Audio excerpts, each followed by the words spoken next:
Hello friends, welcome to Prashant IAS. So friends, in the last class, we have discussed about the unitary and federal features of Indian Constitution. And we have learned that India is a federation sui generis. And from this class, we will continue our discussion further. So friends, in this class, we will start our discussion with the preamble of India, with the preamble of Indian Constitution. So first of all, the question arises that what is preamble? What is the meaning of the preamble? So friends, first of all, we will try to understand the meaning of the preamble, of what actually preamble means. So friends, preamble is the ornamental or decorative part of the constitution. So what is preamble? Preamble is a ornamental or a decorative part of the constitution. Now what is the meaning of this line? Or what is meant by this? So friends, you all know that in our houses there are flower pots. Okay, so you all must have seen flower pots. So tell me, what is the utility of flower pot in the house? What is a flower pot? What is the practical use of flower pot? So you will say that sir, flower pot is just a decorative item. Flower pot is just a ornamental item. There is no practical utility of the flower pot. There is no practical use of the flower pot. Flower pot is used only to increase the beauty of the house. Okay, what you will say that sir, flower pot is used to increase the beauty of the house. So it is a decorative item. There is no such practical use of the flower pot. Similarly friends, there is no or very less practical use of the preamble. Okay, so there is very less practical use of the preamble. So preamble is a ornamental part of the constitution. Preamble is a decorative part of the constitution. So it means that there is very less practical use of the constitution. There is very less practical use of the preamble. Okay, and preamble is used to increase the beauty of the constitution. Okay, so why preamble is used? So actually preamble is used to increase the beauty of the constitution. So it is a decorative part. It is a ornamental part. Okay, and there is very less practical use of the preamble. Now friends, why we call this preamble as a ornamental or decorative part? Okay, so now you will ask question that sir, you are saying that preamble is just used to increase the beauty of the constitution. Preamble is a ornamental part. Preamble is a decorative part. But you will ask that sir, why preamble is a decorative part? Why there is very less practical use of the preamble? So now I will give you the answer. So friends, preamble is a decorative or ornamental part because it is not enforceable in the court of law. Okay, so preamble is not enforceable in the court of law. Now what is the meaning of this sentence, or what is meant by that?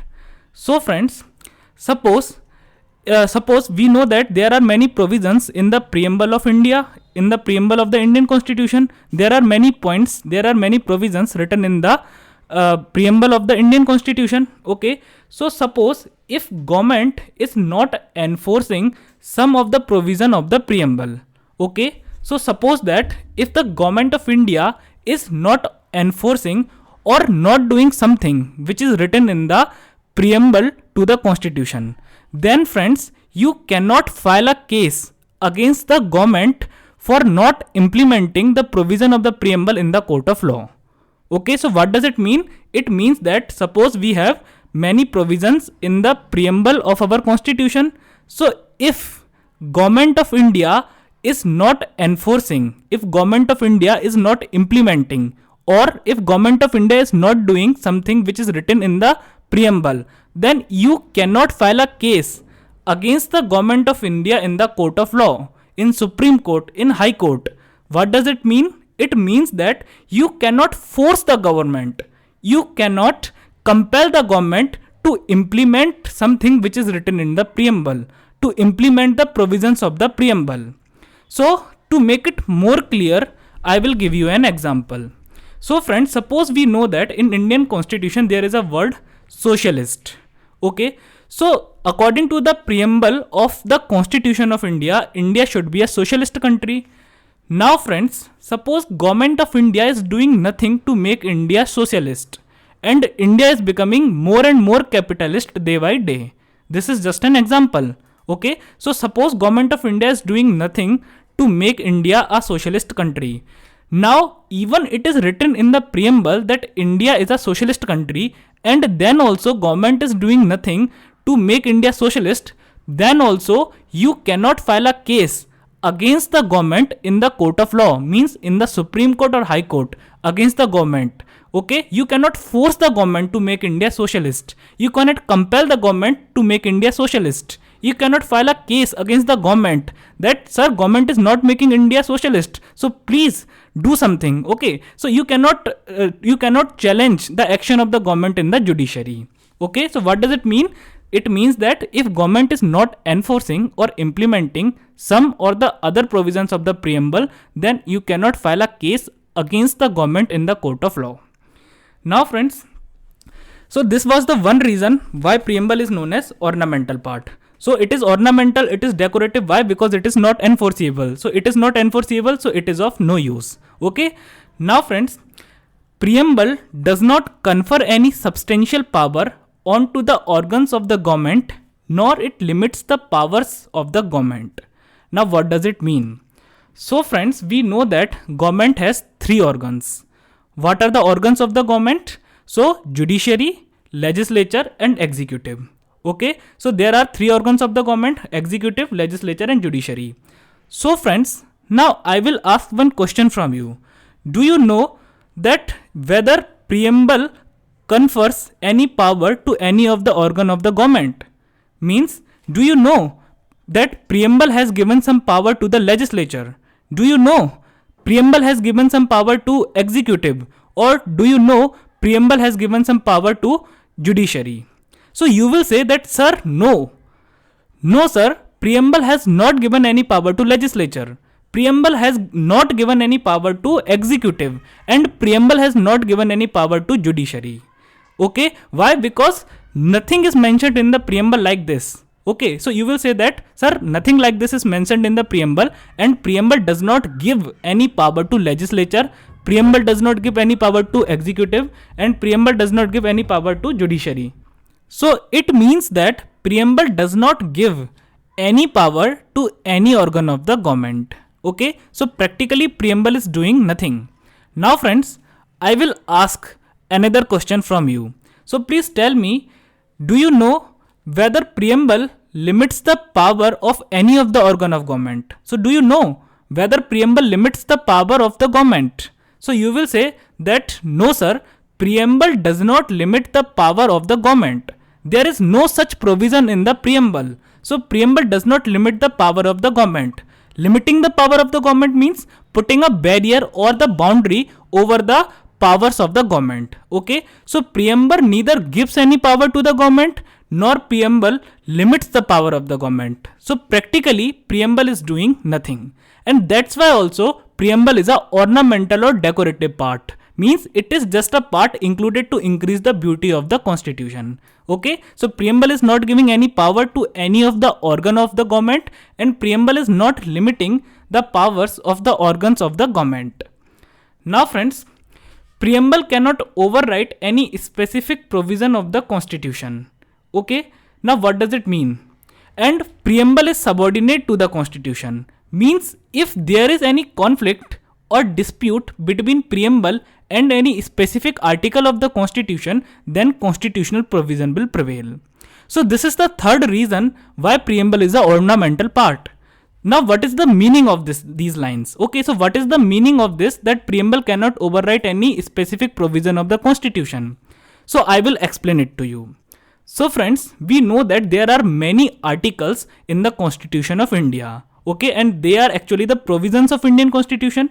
So there are many provisions in the Constitution of India, and there are some provisions in preamble also. Okay, now suppose there is some conflict between the article of the Constitution and provision of the preamble. Means the meaning of the preamble of Constitution is something else and meaning of the article of Constitution is something else. What does it mean? It means that they are opposite. There is something conflict between them. There is something dispute between them. Okay, so suppose there is a dispute or conflict between the provision of the constitution and provision of the preamble. Okay, so then friends, what will happen, that constitutional provision will prevail, means constitutional provision will defeat the provision of preamble, and the provision of constitution will win and the provision of preamble will lose.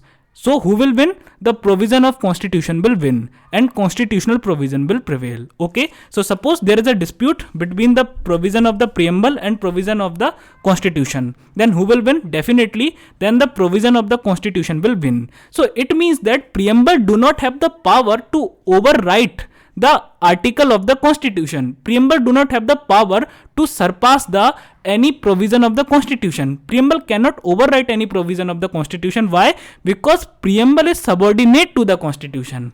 Preamble is not superior to constitution. Preamble is below constitution. Preamble is below constitution and preamble is subordinate to constitution. Okay, and this is the third reason why preamble is a ornamental part of the constitution. Okay, so suppose there is any dispute, so preamble can do nothing. So preamble has no use, and that's why preamble is a decorative part. Means preamble is a ornamental part of the constitution. Now friends, now you will ask, sir, whether it is compulsory for a constitution to have a preamble. Okay, because I am saying that preamble is just a ornamental part, means it is just used to enhance the beauty of the constitution. So now question will definitely come in your mind. Question should come in your mind that, sir, whether is it compulsory for a constitution to have a preamble? So answer is no. It is not compulsory for a constitution to have a preamble. A constitution may have a preamble or it may not have a preamble. So it is just a choice. Okay, so it is not compulsory for any constitution. It is not a must. It is not compulsory for any preamble, for any constitution to have a preamble. Okay, then you will ask that, sir, then why constitution have preamble? So it is a custom. Okay, it is a tradition, and this tradition was started by America. So American constitution, the constitution of USA was the first constitution which had the preamble.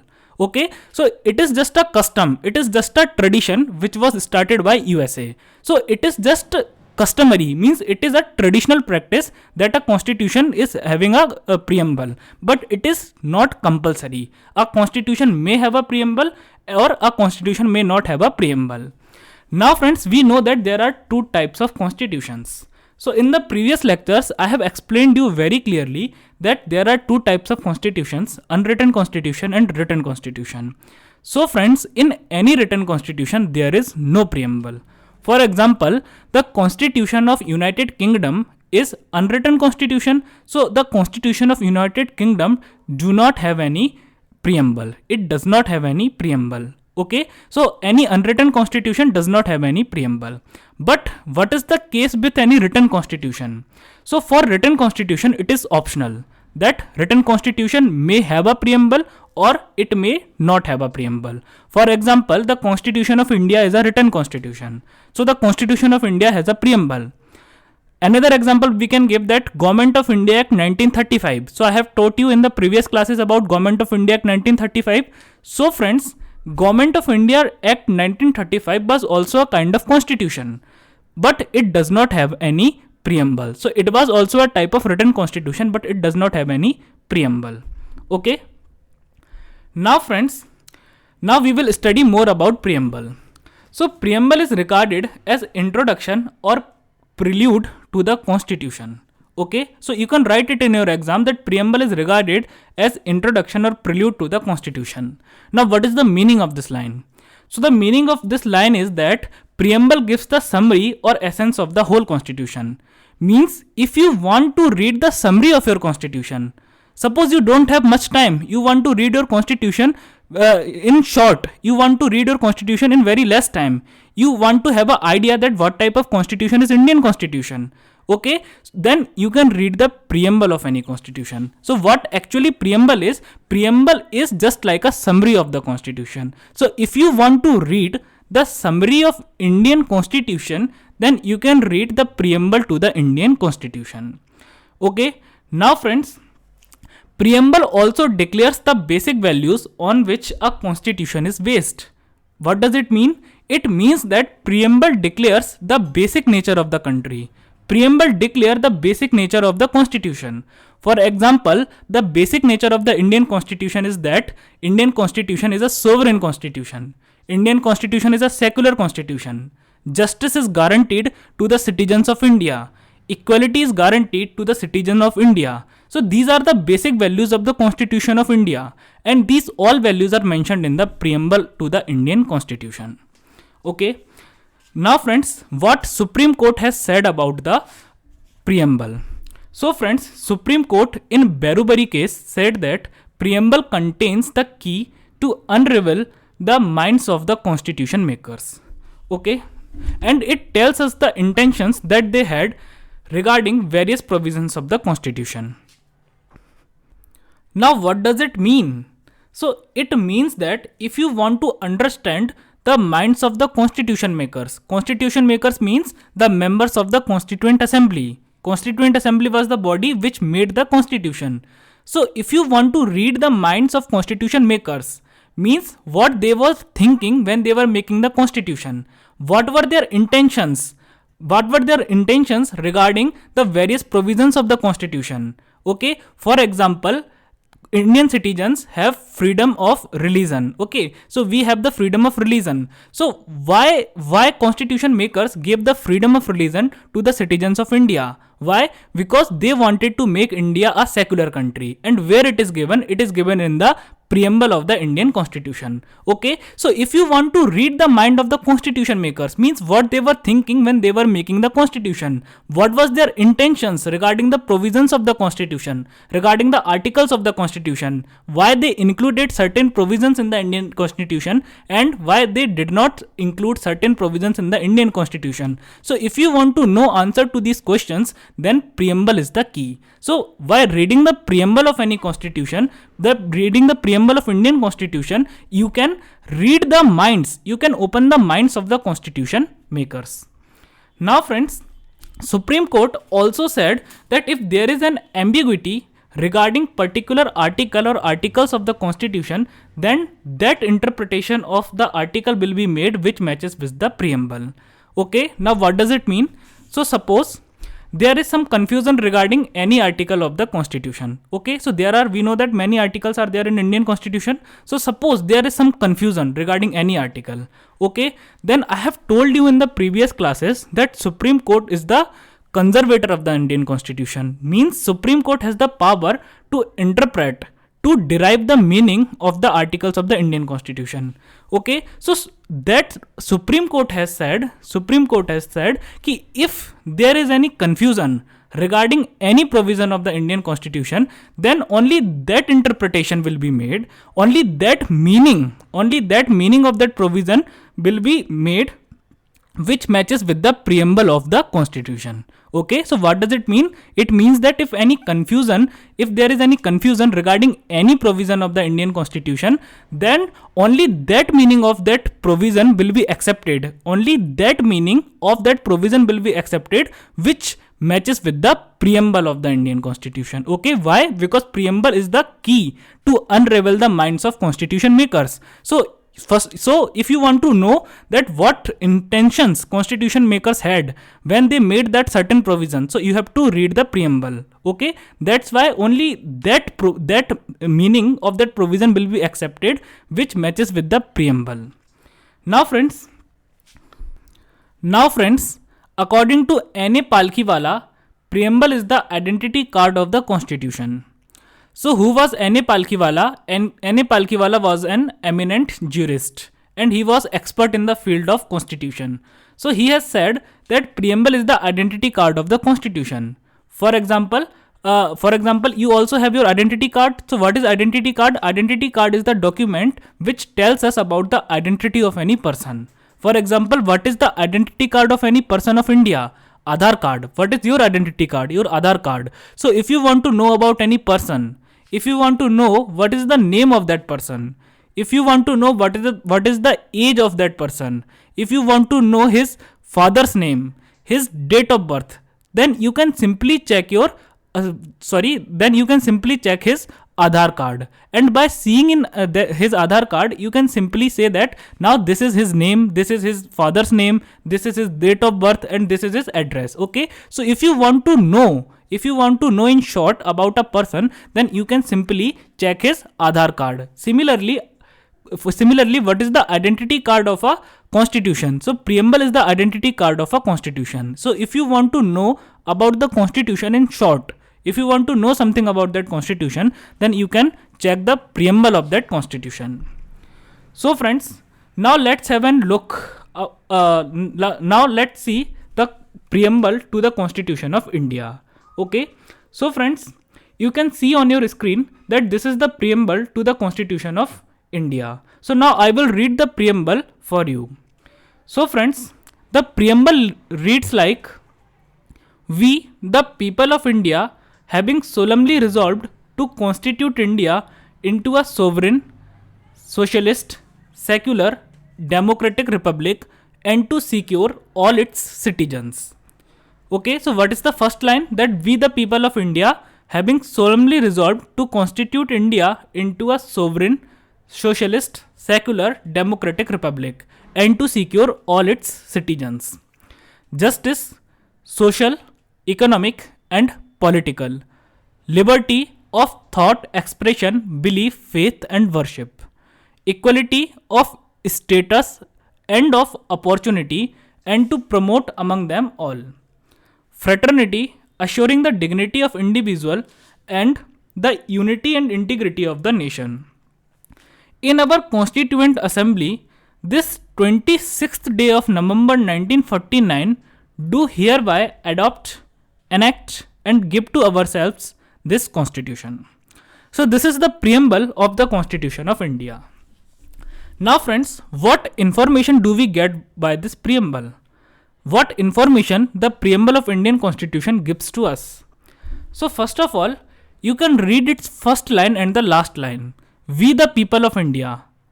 This is the first line, and last line, hereby adopt, enact, and give to ourselves this Constitution. Okay, so we, the people of India, hereby adopt, enact, and give to ourselves this Constitution. So what is the meaning of this line? So it tells us that what is the source of the powers of Constitution?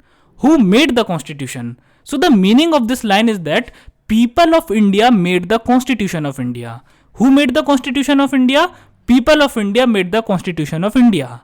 Okay, what is the source of the powers of Constitution? People of India are the source of the power of Constitution. People of India has given all the powers to the Constitution of India. Okay, so this line tells us that who is the source of the power of Constitution. So people are the source of the power of Constitution.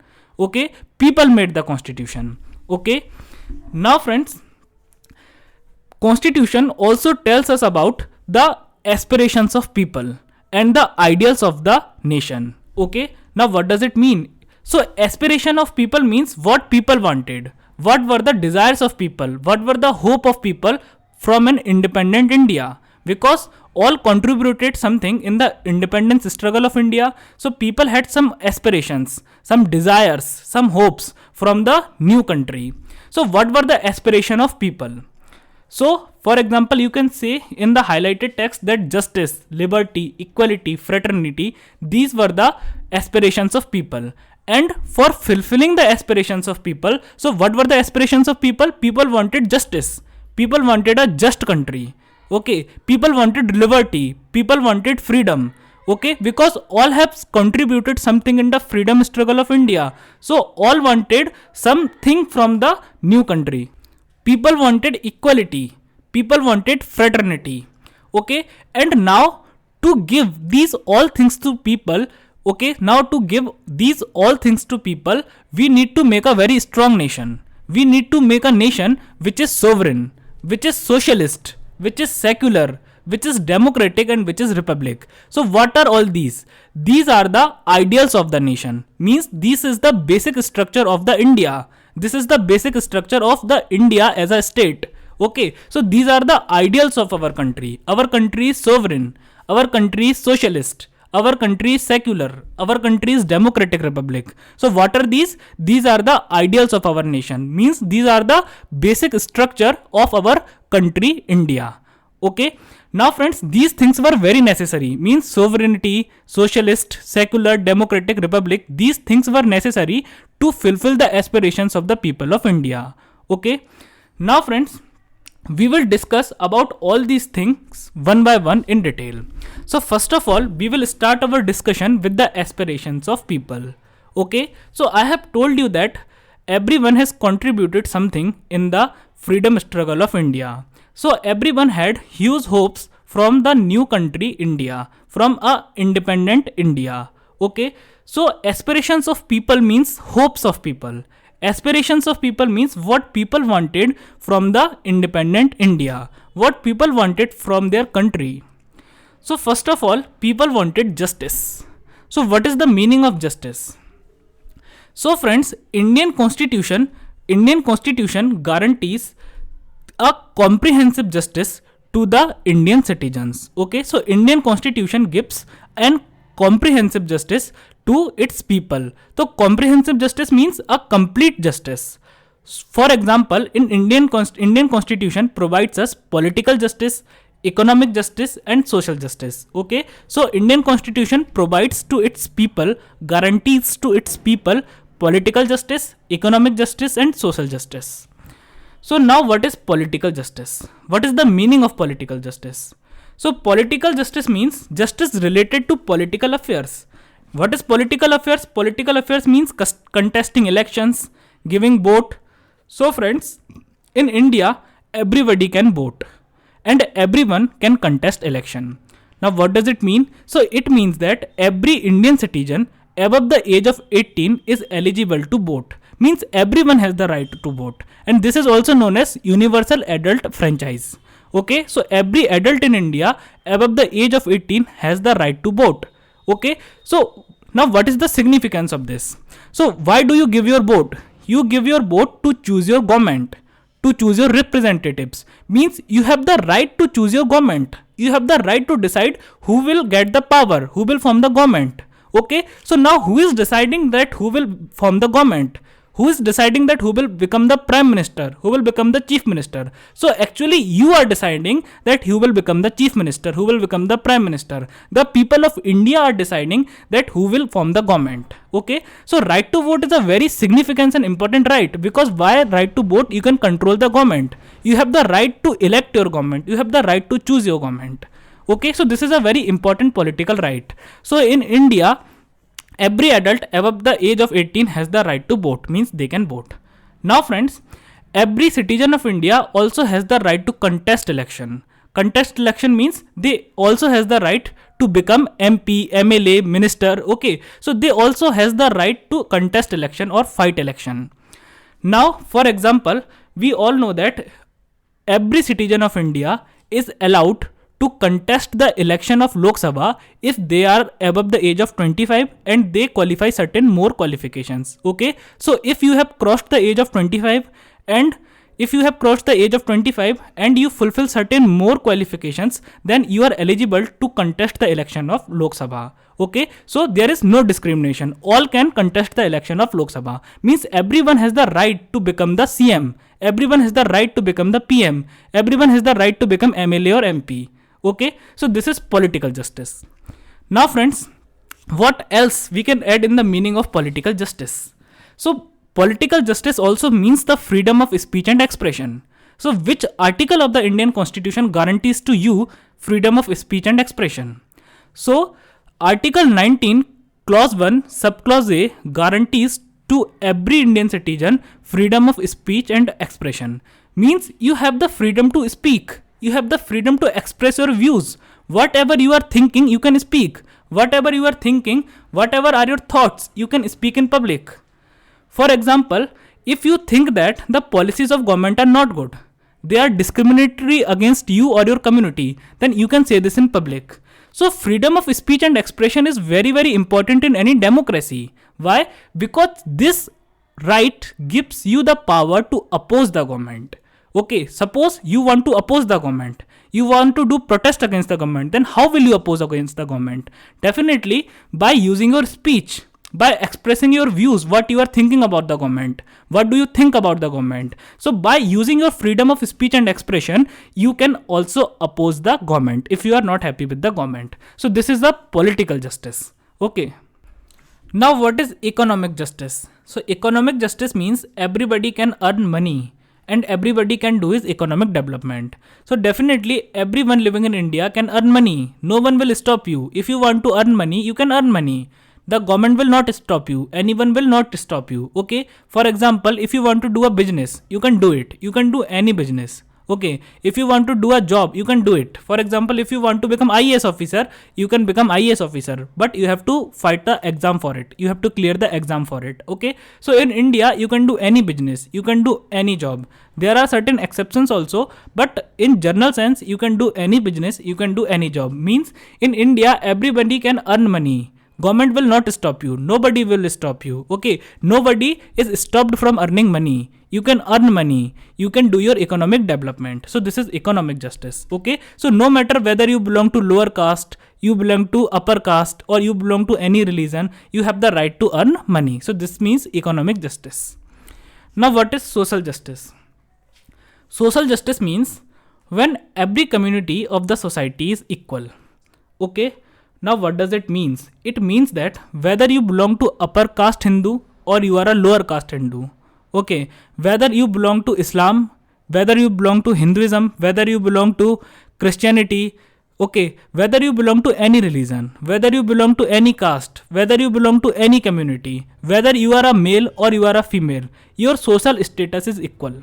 Nobody can do discrimination against you. And for this, there are certain articles in the Indian Constitution. Actually, they are the fundamental rights and they are directly protected by the Supreme Court of India. For example, Article 17 is abolition of untouchability. Now, what does it mean? It means that nobody can practice untouchability in India.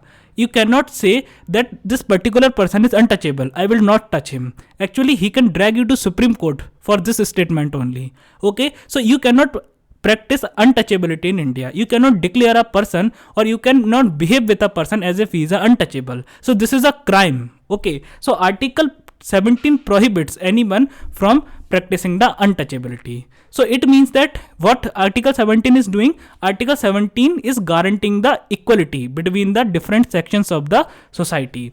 Now what is Article 14? Article 14 is right to equality. Means everyone is equal in the eyes of law. Whether you are very rich or you are poor, whether you are a upper caste or lower caste, whether you are Hindu or Muslim, Sikh or Isai, you are equal in the eyes of law. Now, what is Article 15? Article 15 is right against discrimination. Means nobody can discriminate against you. Okay, Article 15 is a very big article. So I will teach you it. I will teach you all the fundamental rights in much detail when we will take the chapter of fundamental rights. For the time, you just understand that Article 15 guarantees to us right against discrimination. Means nobody can discriminate against you. Suppose you are a woman, so nobody can discriminate against you. Okay, nobody can stop you from entering into a temple. Nobody can stop you from entering into a cinema hall. Okay, so right against discrimination means no one can discriminate against you. Okay, so government has given you a fundamental right that nobody can discriminate against you. Okay, so we will study about Article 15 in much detail when we will study about the fundamental rights. Okay, so these rights are to promote the equality in the society. So this is social justice, means every community is equal. No matter you are Hindu or Muslim, Sikh or Isai, no matter you are upper caste or lower caste, you are actually equal. Now friends, for guaranteeing the social justice, only law will not work. Okay, for example, for economic justice, political justice, only law is sufficient. But for social justice, awareness is also very important. Okay, so for social justice, awareness is very, very important, because until people are not aware, till then nothing can serve. Okay, means no matter how good laws you are making, but people should be aware. People should leave untouchability, discrimination from their heart. They should abjure these practices. Okay, so you should aware the people through campaigns, through advertisement, through education, that these all are bad things. These all are evil practice. You should not do this. Okay. Now friends, the next expression of the people is equality. Okay, so what is equality? So equality of what? Equality of status and opportunity. Okay, so equality of what? Equality of status and opportunity. So Indian constitution also promises the equality of opportunity as well as the equality of status. Now what is the meaning? What is the meaning of the equality of opportunity? Equality of the opportunity means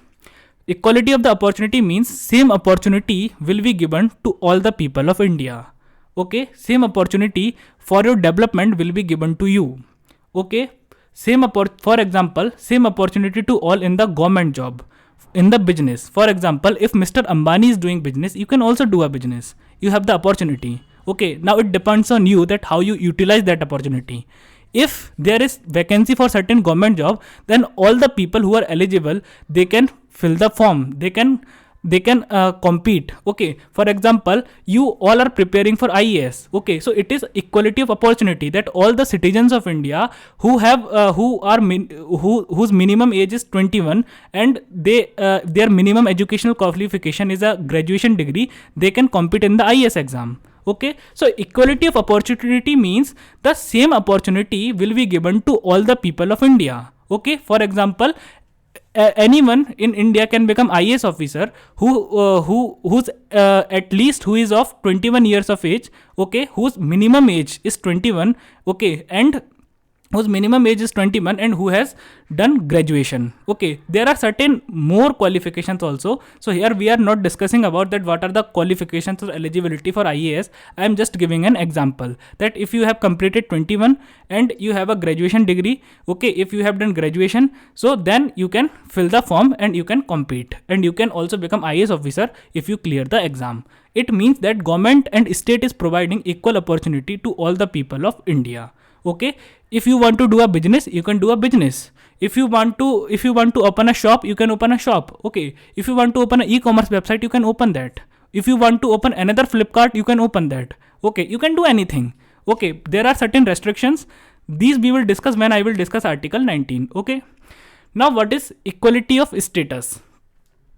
So there can be two type of status, economic status and social status. Okay, now what is the meaning of equality of economic status? So equality of economic status means same salary for same work. Okay, means if you are doing same work, then you will be given same salary. Okay, whether you are woman or man, whether you belong to upper caste or lower caste, whether you belong to any religion, no matter, you will be provided same salary if you are doing a same work. For example, if there is a biscuit factory, okay, and a man is making biscuit and a woman is making biscuit, then both will be provided with same salary. Economic equality does not mean that your economic status and Mr. Ambani's economic status is same.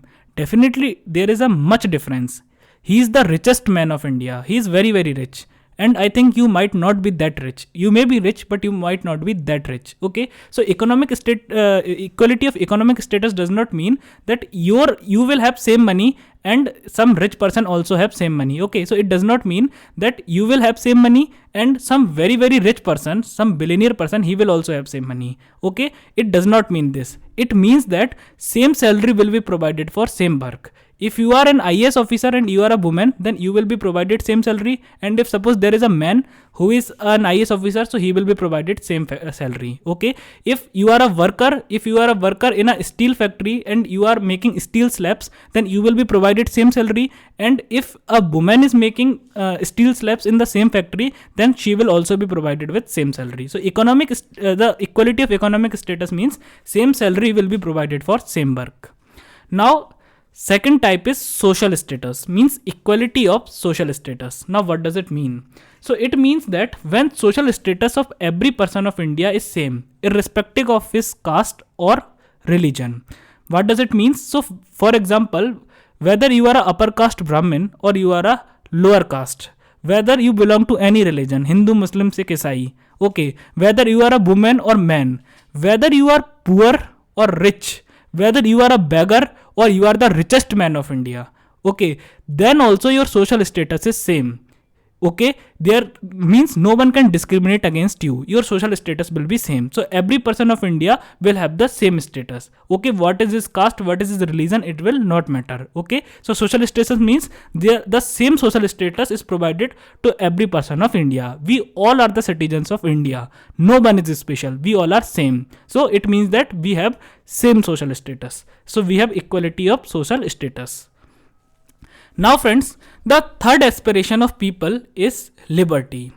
Now what is the meaning of liberty? So liberty, or we can say freedom. So liberty means absence of restraints on the activities of the individual. Now what does it mean? It means that there should be no or very minimum restraints or restrictions on the activity of the people. For example, Indian Constitution provides you the freedom to speak.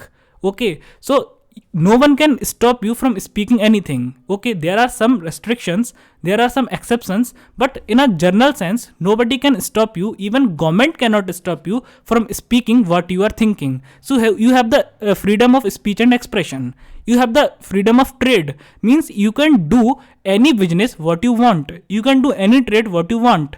We have the freedom to movement, means we can go to any part of India. Okay, if you want to go Bihar, you can go Bihar. If you want to go Tamil Nadu, you can go Tamil Nadu. Okay, we have right to settle in any part of India. Where if, suppose you belong to Tamil Nadu, then also if you want to settle in Uttar Pradesh, then you can come and you can settle in Uttar Pradesh. Means you have the liberty. Means there are no restraints on the activities of individual. Now friends, what is the second meaning of liberty? So second meaning of liberty is that absence of arbitrary powers exercised by the government or any entity over other individual or entity. Now what does it mean? It means that no one should have arbitrary powers. Even government should not have arbitrary powers. Okay, so no one should have arbitrary powers. No body, no organization should have arbitrary powers. For example, any private company. Even government should not have any arbitrary power.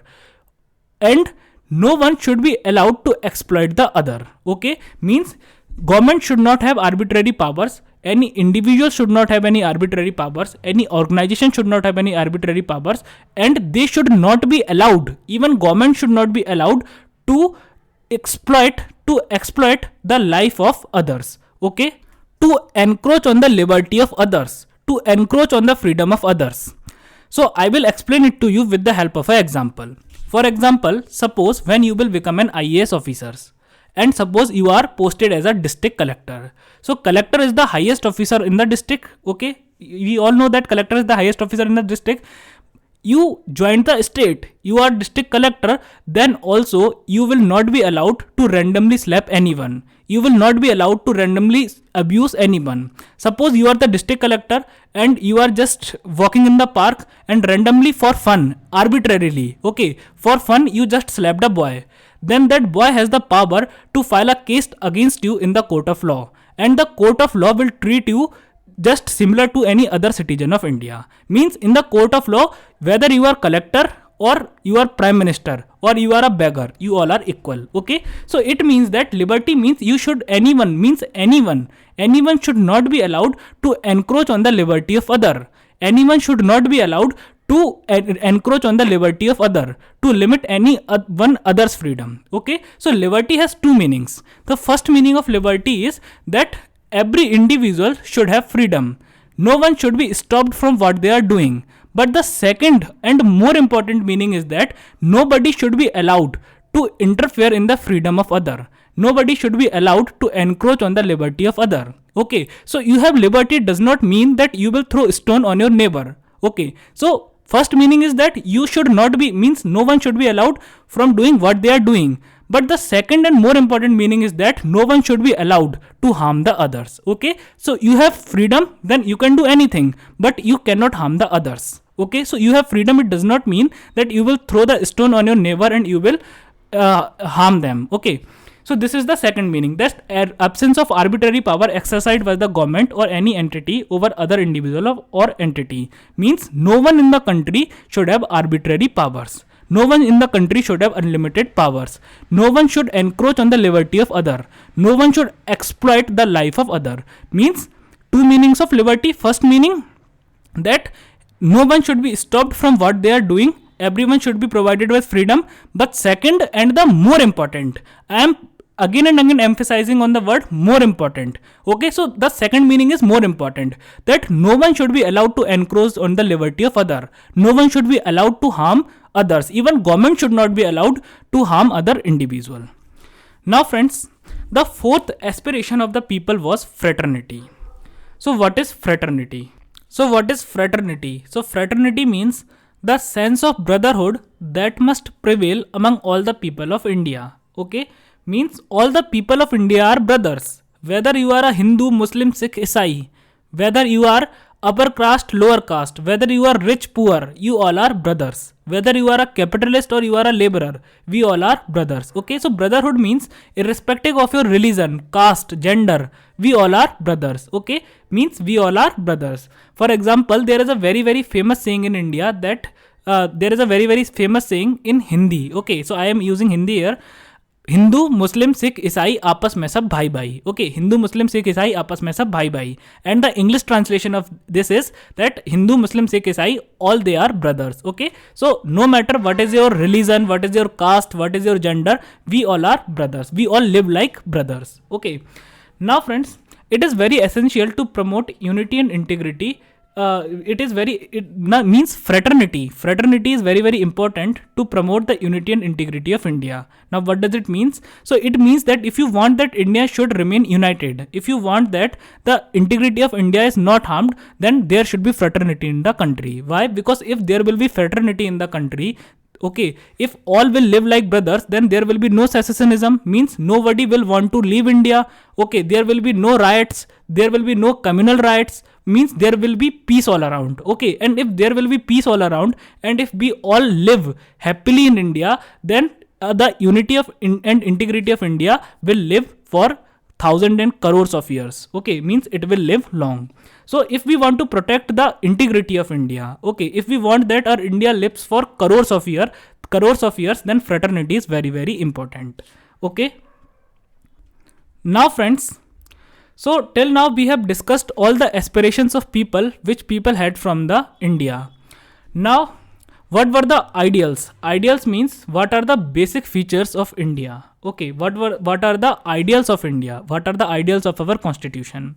So the ideals of our constitution are sovereignty. Okay, so for example, India is a sovereign country. Socialism, so India is a socialist country. Okay, secular, so India is a secular country. Democratic republic, so we all know that India is a democratic republic. Now friends, what is the meaning of sovereignty?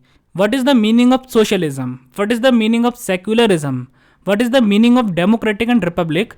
Now we will discuss this in the next class. Okay, so we will discuss about the meaning of all these terms and the significance of these terms in the Constitution of India and the Preamble of India in the next class.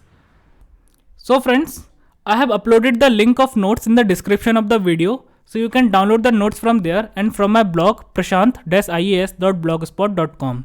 And you can also follow me on Instagram, prashantias7. Okay, prashantias7 is my user ID. So friends, if you liked the lecture, if you enjoyed the lecture, so please like the video, comment, share and subscribe to my channel, and share this channel to all the people you know who are preparing for UPSC or any state PSC. Till then, take care of yourself. Thank you.